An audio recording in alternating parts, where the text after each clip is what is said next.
నరసరావుపేటలోని వివేకానంద కాలనీలో శివలింగాన్ని దుండగులు ధ్వంసం చేసిన విషయం తెలిసిందే.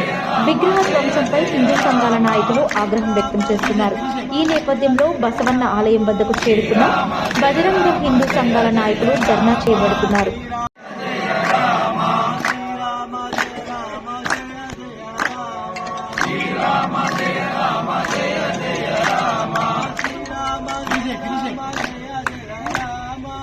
Rama Jaya Rama Jaya Jaya Rama Shri Rama Jaya Rama Jaya Jaya Rama Shri Rama Jaya Rama Jaya Jaya Rama Shri Rama Jaya Rama Jaya Jaya Rama Shri Rama